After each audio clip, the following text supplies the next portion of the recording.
नमस्कार मैत्रिणींनो, स्वागत आहे तुमचे शीतल्स किचनमध्ये। तर आज इथे मी तुम्हाला मस्त मुळ्याची भाजी बनवून दाखवणार आहे। एकदम चवीला भन्नाट अशी आणि बहुगुणी ही भाजी सर्वांना खाता यावी म्हणूनच मी आज ही भाजी बनवलेली आहे। कारण मुलं कच्चा मुळा खायला नको म्हणतात, त्यामुळे मी इथे ही भाजी बनवलेली आहे। तर फोडणी करून घेतली, त्यामध्ये जिरे मोहरी चांगली तडतडली की नंतर इथे मी मिरच्याचे तुकडे आणि कढीपत्ता टाकून घेतलेला आहे। आणि हा पण चांगला इथे परतून निघाला की इथे मी बघा थोडासा खलबत्त्यामध्ये कुटून लसण टाकून घेतला। एक 5-7 पाकळ्या लसण इथे मी कुटून टाकलेला आहे। तर अशा पद्धतीने ही फोडणी चांगली आपण इथे परतून घेणार आहोत। तुम्हाला सुद्धा माझ्या पद्धतीने मुळ्याची अशी मस्त भाजी बनवायची असेल तर नक्की व्हिडिओ शेवटपर्यंत बघा, कुठे स्किप करू नका। आवडल्यास चॅनलला फॉलो करा, व्हिडिओला एक लाईक नक्की करा आणि इतरांना हा व्हिडिओ शेअर देखील करा, कारण की जे मुळा खात नाही ते सुद्धा ही भाजी बघून खायला सुरू करतील। इतकी सुंदर आणि चवदार अशी ही भाजी मी बनवलेली आहे। तर अशा पद्धतीने बघा फोडणी छान परतून झालेली आहे, लसण सुद्धा छान लाल झालेला आहे। तर अशा पद्धतीने आपला हा लसण लाल झाल्यानंतर इथे बघा मी 2 मोठ्या आकाराचे मुळे चॉपरमध्ये असे छान बारीक चॉप करून घेतलेले आहेत। तुम्ही इथे मुळा किसून सुद्धा घेऊ शकतात, पण मी इथे मस्त चॉपरनी चॉप करून घेतलेले आहेत। आणि किसलेला मुळा किंवा चॉप केलेला मुळा चांगला याच्यामध्ये टाकून घेतल्यानंतर आपण परतवून घ्यायचा आहे। तर जवळजवळ मी 5 ते 10 मिनिटं हा असा खालीवर करत मी चांगला हा मुळा परतून घेतलेला आहे। कारण मुळ्यामध्ये भरपूर प्रमाणात पाणी असते आणि सॅलड म्हणून सुद्धा मुळा खाल्ला जातो, पण बरेच जणांना तो आवडत नाही। त्यामुळे तुम्ही मुळ्याचे धपाटे, मुळ्याचे पराठे, त्यानंतर कोशिंबीर अशा पद्धतीने भाजी सुद्धा करून खाऊ घालू शकतात।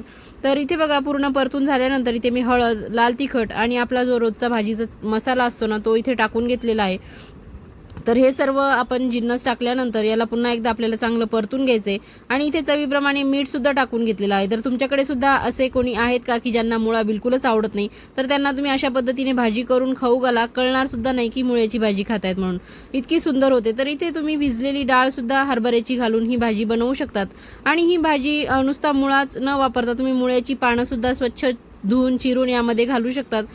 त्याची सुद्धा भाजी याच्यासोबत छान लागते। पानं आणि मुळा अशी मिक्स भाजी सुद्धा एकदम मस्त लागते। तर अशा पद्धतीने ही भाजी बघा कलर किती सुंदर आलेला आहे।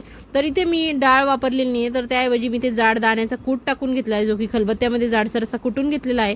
तर अशा पद्धतीने हा दाण्याचा कूट सुद्धा मी या भाजीमध्ये चांगला मिक्स करून घेणार आहे आणि परत एक 5 ते 7 मिनिटं याला चांगलं असं परतून घेणार आहे। झाकण ठेवून मी इथे वाफ काढलेली नाहीये, नुसतं याला खालीवर करून परतूनच याला छान शिजवून घेतलेलं आहे या मुळ्याला। तर तुम्ही इथे पीठ पेरून सुद्धा जी म्हणजे भरड भाजी असते ना तशी सुद्धा मुळ्याची बनवू शकतात। तर तुम्हाला त्याची रेसिपी पाहिजे असेल तर नक्की मला कमेंट करून सांगा, मी तुम्हाला नक्की ती भाजी दाखवण्याचा प्रयत्न करेल। तर अशा पद्धतीने बघा आपली ही भाजी खाण्यासाठी रेडी झालेली आहे। तर इथे मी भरपूर प्रमाणात कोथिंबीर टाकून घेतलेली आहे आणि पुन्हा एकदा कोथिंबीर सुद्धा भाजीमध्ये मिक्स करून घेणार आहे। तर मुळ्यामध्ये म्हणजे मुळा खाल्ल्याने ना तुमचं डायजेशन सुधारतं, भरपूर प्रमाणामध्ये त्यामध्ये फायबर आहे, पाण्याचं प्रमाण आहे आणि डोळ्यासाठी सुद्धा मुळा खूप उपायकारक आहे, गुणकारी आहे। त्यामुळे तुम्ही मुळा तुमच्या जेवणामध्ये, रोजच्या जेवणामध्ये सेवन केला पाहिजे। तर कच्चा नाही खाल्ला गेला तर अशा पद्धतीने भाजी, कोशिंबीर, पराठे अशा स्वरूपात सुद्धा खाल्ला तरी सुद्धा चालेल। तर इथे तुम्ही रंग बघू शकतात भाजीचा किती सुंदर आलेला आहे। तर मस्त आता ही भाजी आता खाण्यासाठी रेडी झालेली आहे। तर आता मी इथे आता छान गरमागरम भाजी सर्व करून घेणार आहे। तर बघा सर्व करतानाच रंग किती छान आलेला आहे आणि अचानक तुम्ही जर कोणाला सांगितलं की ही भाजी कशाची ओळखा म्हणून, तर तो कोणालाच कळणार नाही की ही मुळ्याची भाजी आहे म्हणून। तर इतकी मस्त चवीची आणि खाताना सुद्धा कळणार नाही की कोणी मुळा खातंय म्हणून, इतकी छान झालेली आहे। तर माझी रेसिपी आवडली असेल तर नक्की तुमच्या घरी सुद्धा अशी रेसिपी करून खाऊ घाला सगळ्यांना, अगदी लहानांपासून मोठे सुद्धा आवडीने खातील। तर खा, प्या, मजा करा। थँक्यू।